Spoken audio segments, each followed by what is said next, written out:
Good day to everybody. Now we have Module 4. We are now down in our last two modules. Then after this, we're done with GenTrep. And for Module 4, I have already sent to you the document for the Word file. I hope you have already read through Module 4.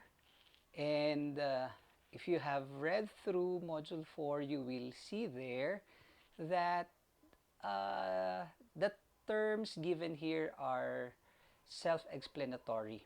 Actually, I was even tempted not to give a video lecture for this one kasi alam ko namang masusundan nyo yung article mismo. But anyway, let me just give some explanation on some important things, and maybe I can give some examples para mas lumawak pa yung ating pangunawa sa Module 4. And particularly, I will be discussing here Unit 1.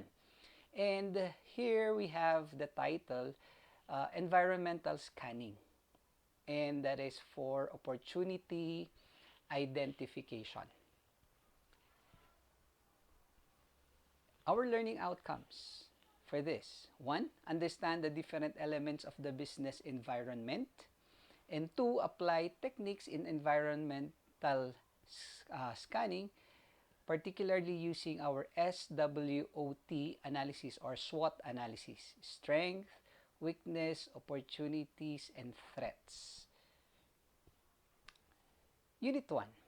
Understanding your environment. So when we talk about the environment here, we are dealing with business environment. And what is environmental scanning? According to the definition, it's an analysis and evaluation process that businesses use to understand their current environment. Current environment or their current situation. Okay? And the aim of environmental scanning is to identify trends. So pag sinabi nating trends, if you are trying to venture into a business, that's one thing that you will consider. Ano ba ang uso ngayon? Ano ba ang fad?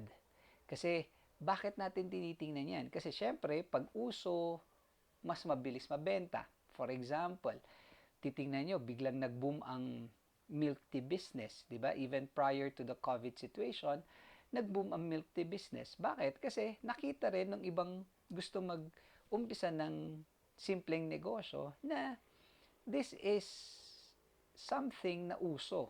And ano ang kagandahan pag uso ang isang bagay? Pag uso ang isang bagay, hindi ka na masyadong mahihirapan sa pag-market ng produkto. Bakit? Kasi everybody likes it. But on the other hand, ano naman ang isang normal na nagiging problema pag uso ang ginawa mong negosyo? Ang isang problema dito is yung long-term na nagiging mabenta yung produkto. Ang problema kasi pag fad, napakaikli ng panahon na kumikita yan. Pwedeng ngayon mabilis, ngayon mabili, but later on, biglang magbabago na naman ang uso, magbabago na naman ang trend. Okay? And then, you also identify gaps. Pag sinabing gaps, ito, mas maganda pa ito ang ma-identify natin pag naghahanap tayo ng magandang negosyo. Pag sinabi natin gaps, naghahanap tayo from the current situation, from the current problems that we have, ano kaya ang missing link na pwede mong isupply so that the needs of the people will be answered. So, ang kagandahan dito is, pag sinabi mong needs ang i-answer mo sa tao, sigurado pag naglabas ka ng negosyo na ang sinasagot mo ay pangangailangan, patok sigurado yan. Okay?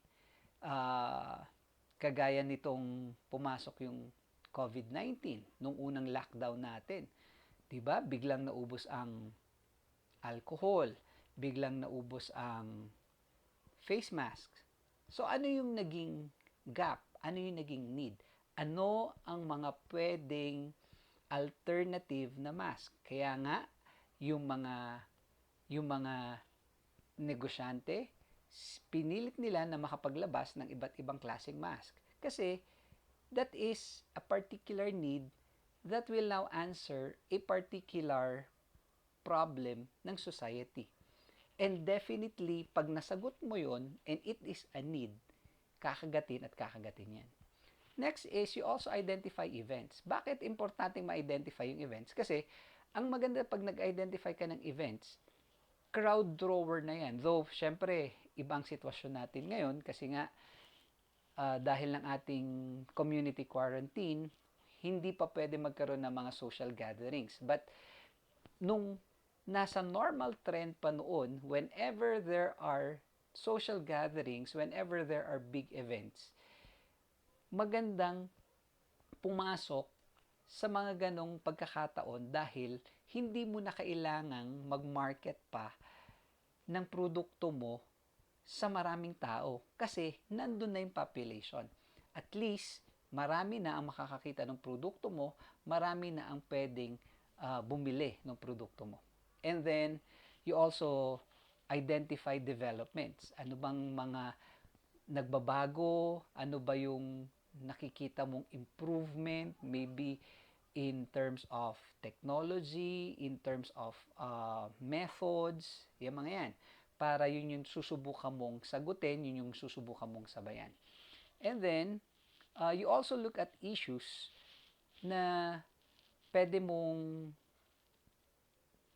pasukin so that everything will now give impact to your business. Okay? So, yun ang environmental scanning. So, pinag-aaralan mo yung current situation mo, pinag-aaralan mo ang mga tao sa palibot mo, pinag-aaralan mo kung ano pa yung mga pwedeng factors that will contribute to your business.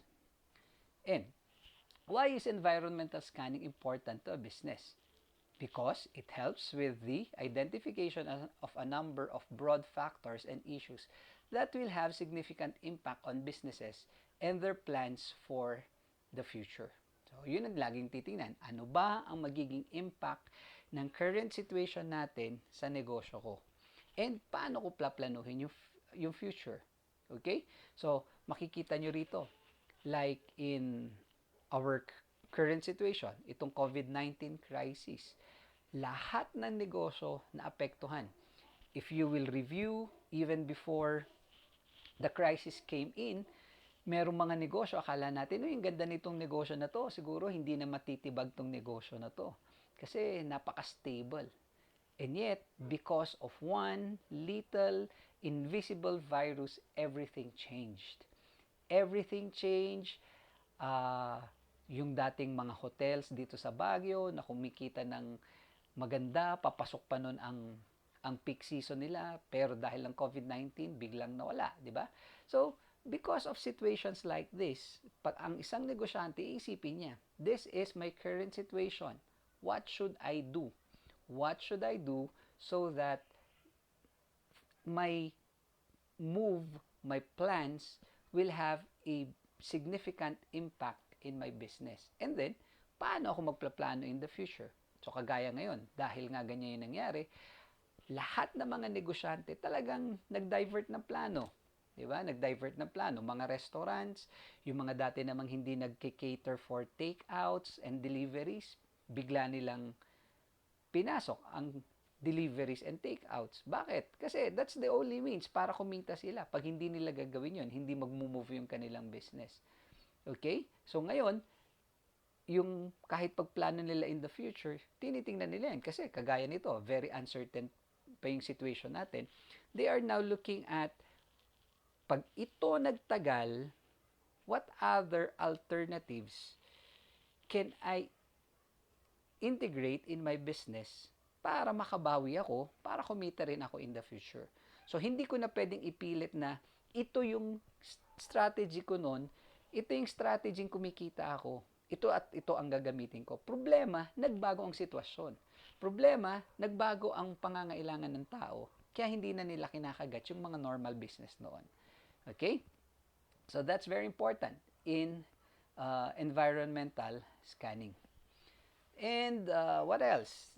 Environmental scanning helps to anticipate changes. Ayan, kagaya nitong COVID-19, ang daming pagbabagong nangyari and everybody were caught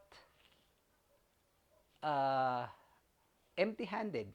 Walang handa eh, di ba? Walang handa. And then, environmental scanning answers the questions, where are we now? So, nasaan na ba ang negosyo ko ngayon? How am I doing in my business right now?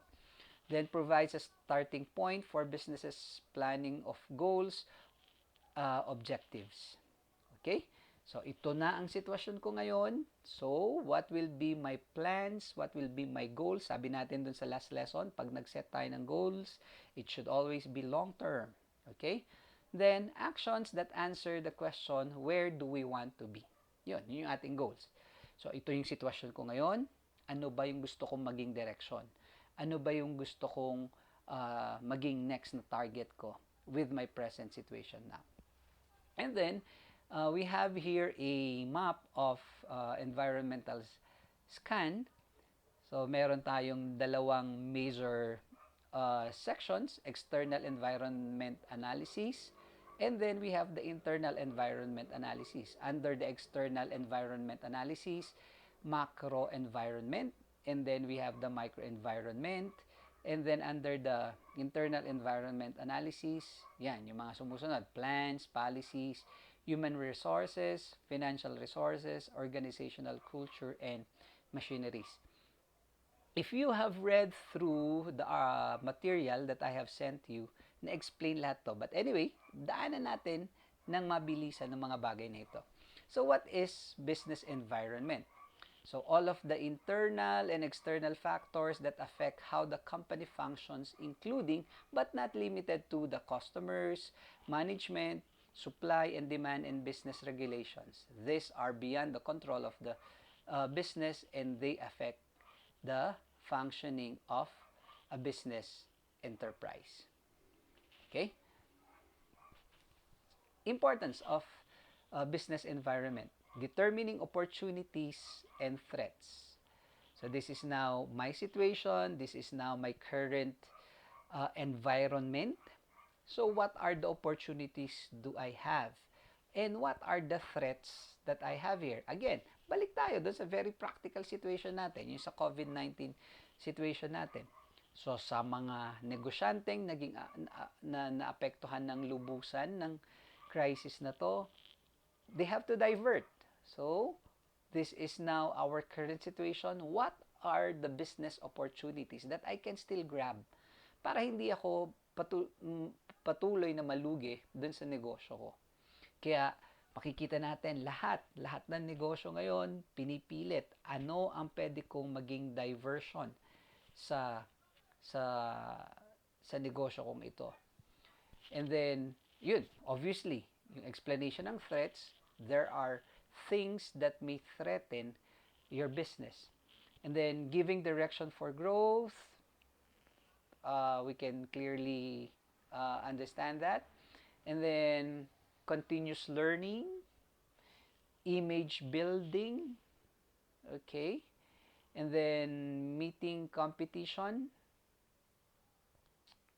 And then, identifying firm's strength and weaknesses. Siyempre, parang yung tinitingnan natin in the past, 'di ba, yung sa individual, yung nag-assess kayo ng sarili nyo, you have your own strength and weaknesses, and then in our last lecture, 'di ba, sabi natin, yung individuals, pagsasama-samahin natin 'yan, together they will work as a firm. And in that firm, pag nag-work together 'yan, sabi rin natin in the last lecture, meron tayong magiging culture in that company. So, as we now continue to move as a company, as we fulfill the vision, the mission of the company, we also try to understand and identify ano ba yung strength natin. So, kung itong strength natin, lalo pa natin palakasin.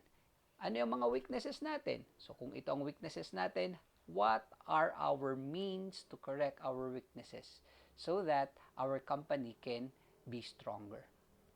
And Ano naman ang microenvironment? So this refers to the environment which is in direct contact with the business organization and can affect the business straight away. So siguro ang keyword natin dito pag sinabing microenvironment, yung may direct contact, may direct effect dun sa business. So this is now a collection of forces that are close to the firm, and these forces are very particular to the firm. Again, microenvironment, direct contact. And we have here a diagram that will explain to us the microenvironment. And yung nasa labas, yan yung mga factors that can have a direct effect in a firm. Customers. Siyempre, pag ang customer nawala, alam natin yung effect niyan sa business. Competitors. Pag dumami ang competitors, that will have a direct effect in the company. Suppliers. Pag nagkaroon ng scarcity sa suppliers, there will be a direct effect in the company. Employees. Pag nawala lahat ng employees, nag-resign, lumipat sa ibang kumpanya, we are directly affected. Shareholders, pag biglang nag-back out sa mga yan, there will be a great effect in the company. On the other hand, pag dumami ang shareholders, there is also a direct effect in the company. Kasi lalaki yung capital mo, then mas malaki yung magiging movement. Media, of course, positive and negative. Positive publicity for your company, negative publicity for your company. Media will have a direct effect in your business. And siguro sa panahon ngayon, pwede nating i-extend yung media as also social media. Kasi dati pag sinabing media, ang understanding na lang tao, television and radio. Pero ngayon, pag sinabi mo media, mas malaki pa nga ngayon ang effect ng social media in our businesses. Kaya nga kahit hindi ka mag-advertise sa TV, hindi ka mag-advertise sa radyo, pwede pa rin. Social media, libre na, mas marami pa ang sumusunod at sumusubaybay sa mga post. And then, what are the elements of microenvironment? You have your suppliers, you have your competitors, marketing intermediaries, customers, and firm. Okay, so parang nabanggit na natin kanina yung mga yan. So, just read through the lines and they are clearly explained. And then, general environment is the most important dimension of business environment, as businessmen cannot influence or change the components of general environment. Rather, he has to change his plans and policies according to the changes taking place in a general environment. Okay, siguro para madali lang nating intindihin to, balikan lang uli natin yung ating COVID-19 situation. This is now the general environment for all businesses worldwide. Di ba? So, iba talaga ang naging effect nitong COVID-19. Ito talagang napaka-general na environment for all businesses because it's global. Di ba? And this time, because of this pandemic now is dictating what changes, what policies, what plans must a company integrate para makamove on siya sa kanyang negosyo. Okay? Kasi pag hindi nila sinabayan itong situation at pinilit lang nila yung dati nilang strategy, may iwanan sila and malulugi lang sila. Elements of general environment. We have political, economical, social, technological, environment, demographics, and then we have legal environment. Let's go through each of those. Okay? So, these are now under our macro environment. So, pag sinabi natin political, this centers on the role of the government in shaping business. So, ano ba ang ginagawang ayun, kagayan, yung second bullet niya, tax policies, ano pa ba yung mga trade restrictions, ano yung mga tariffs. So, ano ang ginagawa ng gobyerno that affects the business. And then, even the stability of the government and the immigration policy. Kaya, kahit sa stocks. Halimbawa, pag ang gobyerno hindi naging stable yan, ang stocks bumabagsak. Pag ang uh, gobyerno stable, umaangat din ang mga negosyo.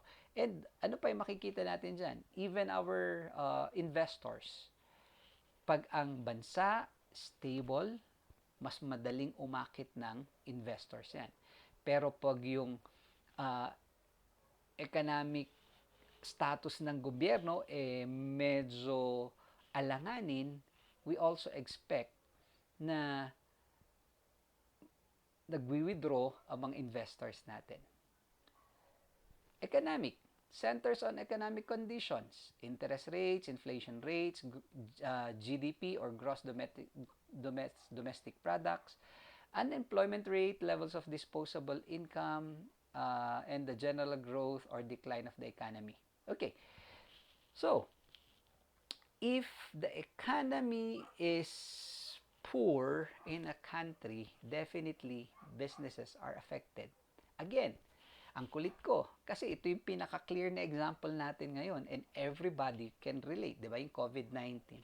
Because of the COVID-19 pandemic, baldado ang economy ng lahat ng bansa. Hindi lang ilang bansa. Lahat ng bansa affected. Whether we like it or not, that's the reality. Affected ang economy ng lahat ng bansa. And because of that, yan, unemployment, tumaas. Bakit? Maraming nagsaradong negosyo. Levels of disposable income. Anong ibig sabihin natin? Pag sinabi natin levels of disposable income, ang mga pamilya ngayon, ano ba ang kanilang pina-prioritize? Pag sinabi mong disposable income, sa mga sinasahod, ano ba ang willing mong gamitin para ipamili? Pero, since tumaas ang unemployment nitong COVID-19, humigpit ang budgeting ng bawat pamilya. At dahil humigpit ang budgeting ng bawat pamilya, it means bumaba ang level ng disposable income. Bakit? Dahil ang bawat pamilya ngayon, ang iniisip nila is yung kailangan. Hindi lang yung gusto. And you know what, guys? This is very important in life. This is one thing that I have learned from my eldest sister. I remember when my eldest sister was already working at siya na yung tumutulong sa mami ko na pag-aralin kami. I was already in college that time. Yan ang kabilin-bilinan niya sa akin. Sabi niya, Vicoy, ito ang tatandaan mo. Hindi ka namin titipirin sa mga bagay na kailangan mo. Pero bago ka humingi sa amin, make sure na itinatanong mo sa sarili mo, ito bang hinihingi mo is kagustuhan lang o isang pangangailangan? Dahil kung iyan ay pangangailangan, tiyak, hindi ka namin titipirin. Pero kung yan ay want mo lang, luho mo lang, then of course, that's a different story. So guys, that's one thing that you should also be thinking, not only now, but even the rest of your life. Kahit hindi pa negosyo yung pinag-uusapan o negosyo pa yung pinag-uusapan. Ito bang paggagastusan ko ay pangangailangan? Pangangailangan ba o luho lang? Kasi kung luho lang, pwede mo naman i-forgo. Di ba? So, it is what you need, not what you want. Okay? And then, you have the general growth and the decline of the economy. Then, under social environment, consists of the customs and traditions of the society. I think we have already mentioned this in the earlier sections na may effect ang culture ng society na ginagalawan mo sa negosyo mo. Di ba? For example, alam nga naman magnegosyo ka ng lechon sa isang Muslim community. Di ba? Alam mo na hindi kumakain ang mga Muslim ng pork. So, hindi ka pwedeng ganun magnegosyo, di ba? Kaya, very clear. So, As you venture into business, you study your environment. Ano ba ang acceptable sa kanilang traditions? Ano ba ang acceptable sa kanilang culture? Hindi mo ipapasok ang negosyo na gusto mo lang. Dapat ang ipasok mong negosyo, yung alam mong kakagatin at kakagatin ng society na ginagalawan mo. Okay? And pag tinignan mo yan, aaralin mo, standard of living.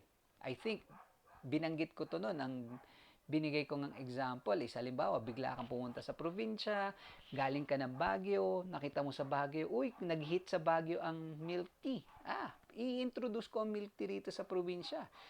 Ang milk tea sa Baguio, ang presyo, 130. Oy, 130 ko rin dito sa probinsya. Standard of living. Halimbawa, sa probinsya, 130 is too much for them. Do you think bibilhin nila yan? Of course, hindi. So, aralin mo.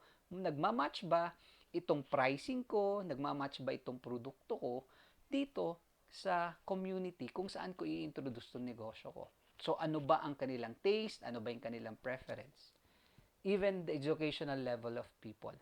Okay? Bakit? Bakit yung educational level of people? Kasi, dyan papasok ngayon yung pagpa-prioritize nila. Kung yung environment, kung saan ka mag-introduce ng negosyo, wise yung mga tao dyan, hindi mo pwedeng pasukan yan ng negosyo na tipong, madali na lang i-market ito, madali itong daanin na lang sa bola-bola para bilhin nila itong produkto ko.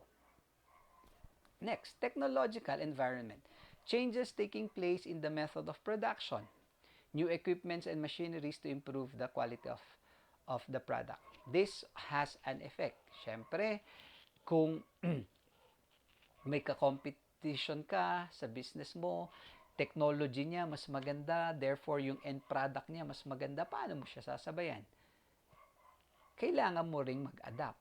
And, siyempre, pag kumuha ka ng bagong machinery to improve your production, aaralin mo yan. Ano yung mga kailangan mong aralin dyan? Kaya ko ba yung cost? Sabi natin noon, pwedeng pag dumami ang magagandang machineries, kailangan mo mag-layoff. Bakit?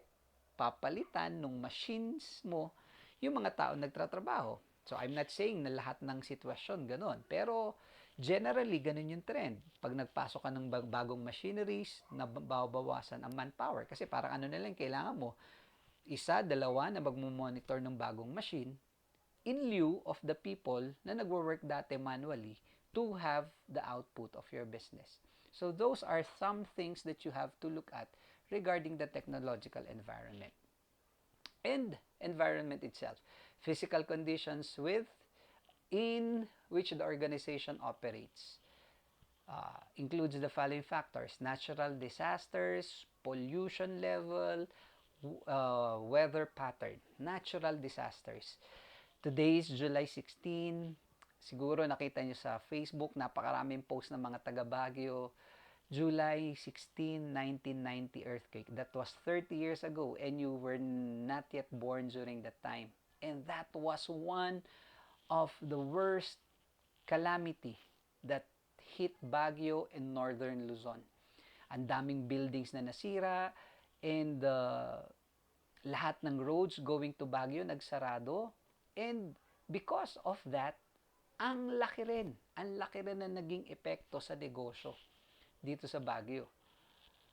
Nabawasan ang nagbibiyahe kasi wala nang nakakapasok na gasolina. Walang kuryente. So, kung ikaw nasa negosyo, lahat ng bagay na yan, kino-consider mo.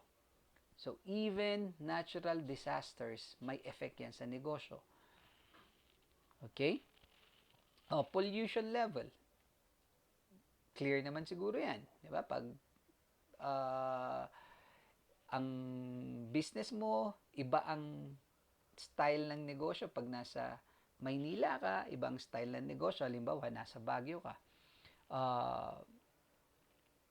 Siguro, isang practical lang na element na makikita natin dyan. Halimbawa, nasa Maynila ka, magne-negosyo ka, nag-a-adjust ka ng gastos mo rin, monthly. Why?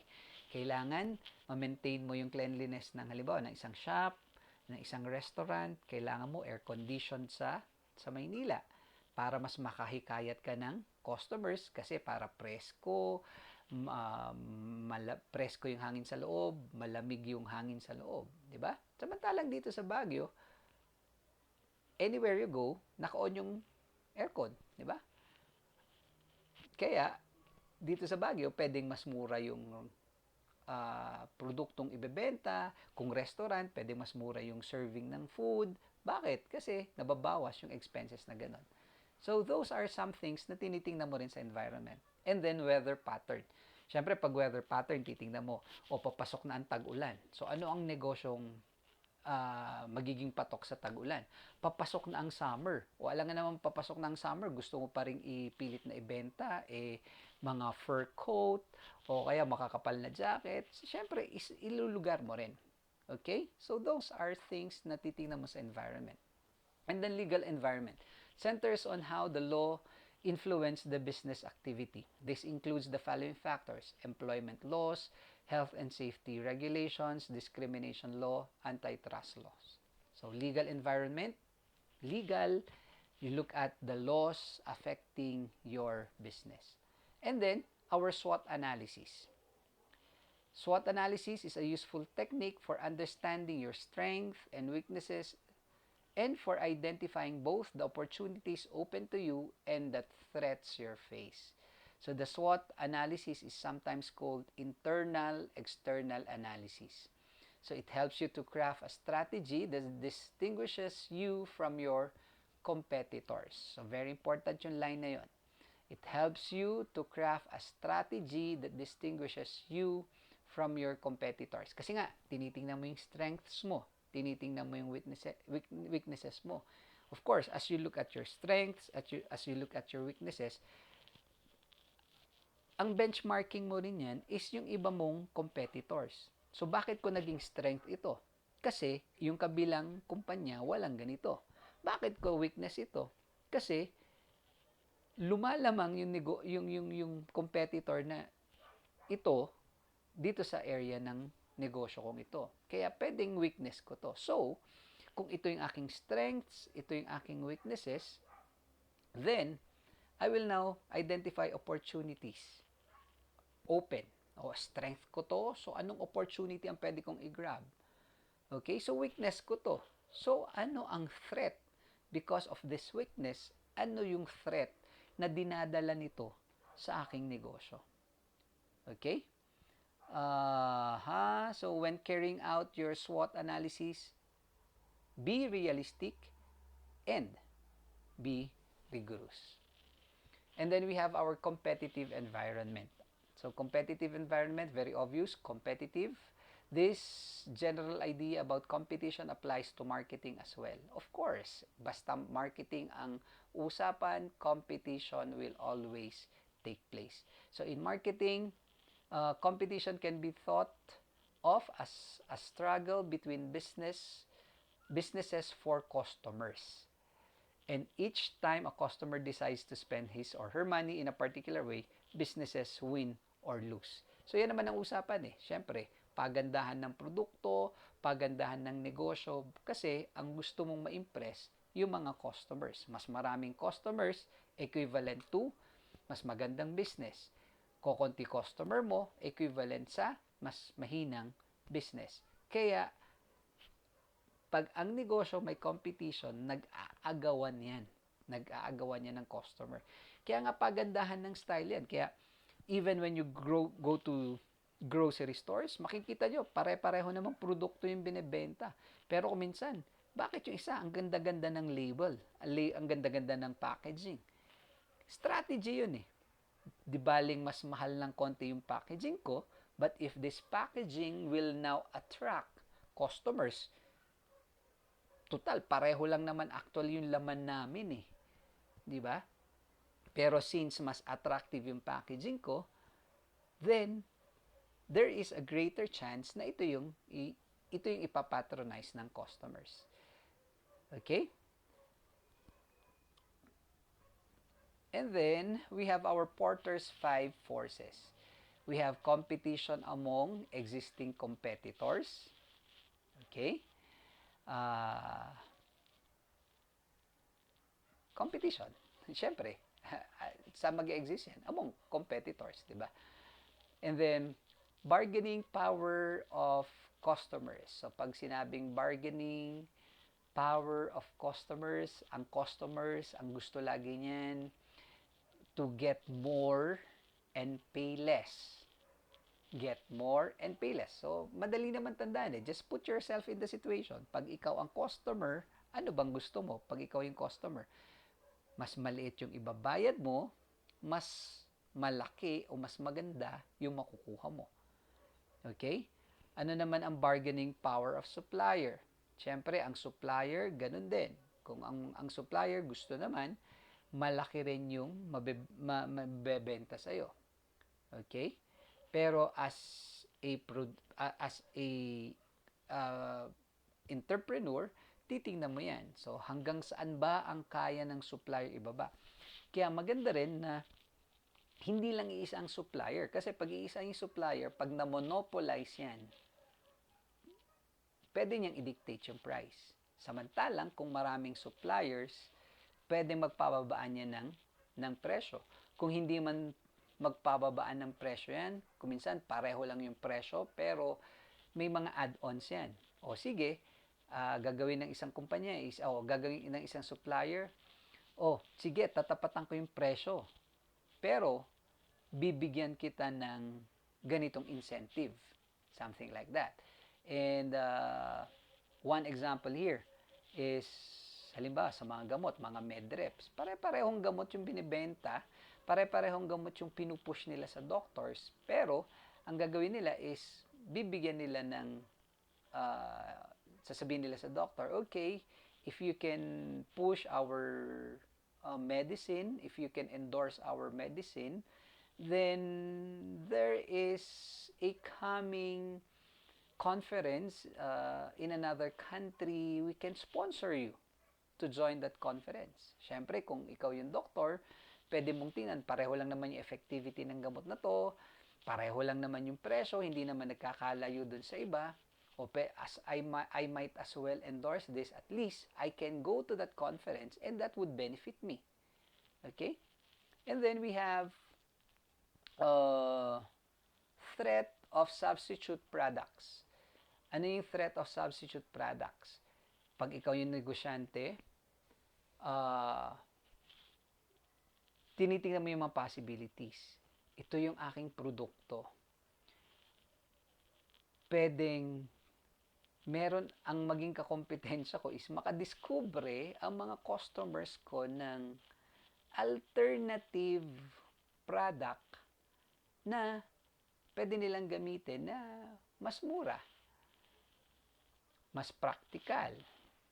Kaya nga, ang mga, ilagay nyo na naman ang situation nyo. Pag kayo yung customer, normally, before you buy a product, lalo na ngayon, very open ang internet, kung minsan nagre-research kayo, I myself, ginagawa ko yan eh. Hahanap muna ako, baka naman merong DIY for this particular product. Kasi, kung bibiling ko tong produkto na to, napakamahal. Baka naman pag ni-research ko to, meron pala akong pwedeng gamiting available products na sa bahay, i-DIY ko na lang. Halimbawa, cleansing agents. So, instead na bibili ako ng napakamahal na chemical, pala kaya lang ito ng suka na sasamahan ko ng how do you call that, powder, baking soda, di ba? Pagsamahin mo yon, ang ganda palang cleaning agent. So, hindi na ako bibili ng chemical na napakamahal. And the result is the same, di ba? So, kung ikaw yung customer, mag-iisip ka ng ganun. Ngayon, pag ikaw yung nasa negosyanteng side, ikaw yung entrepreneur side, iisipin mo, paano may iwasan na magda-divert ang customers mo to substitute products. So, pipilitin mo ngayon, ano ang magiging marketing strategy ko para ang customers ko would still stick to my product despite the fact na meron namang pwedeng gamiting substitute product. And then, threat of new entrants. Competition din yan.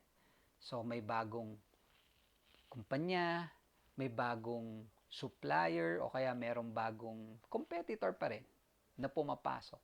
So, how will I deal with all this? Okay? So, that's the end of Unit 1. And if you have read again the material, merong activities doon.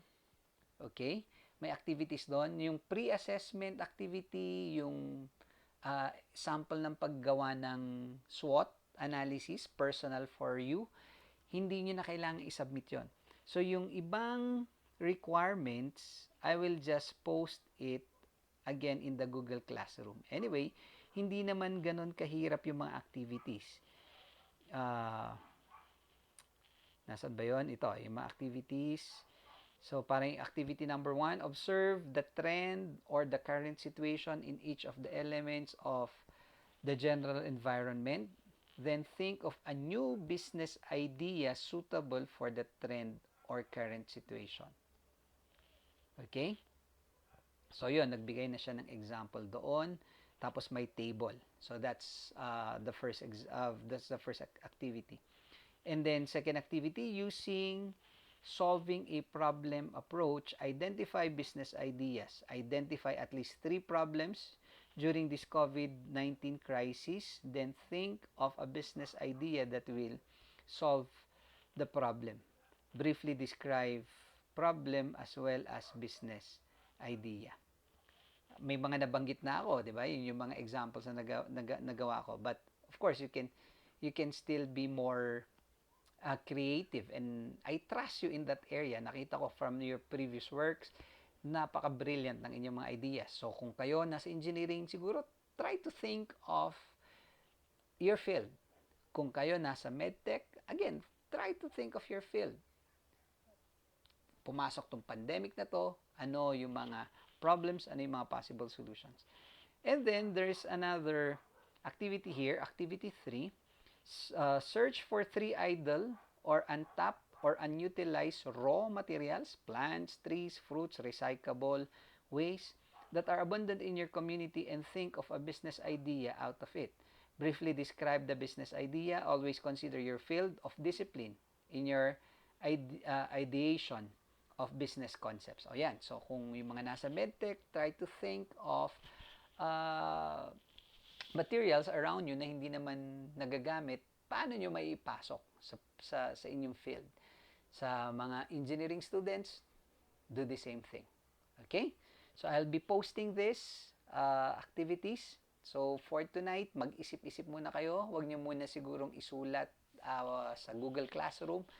I'll give you this evening or maybe tomorrow, early morning to think. And then, I'll post tomorrow those activities kung saan nyo sila ipopost ulit sa Google Classroom. Okay? So, guys, we are already in the last stretch. So, konting tiis na lang, matatapos na rin tayo sa ating GenTrep. And, again, I am very happy that you are learning so many things from this. Kahit hindi tayo nagkikita face-to-face, many of you are excited in new ideas, in new concepts that you are learning in this subject. So once again, I would like to wish you all the best.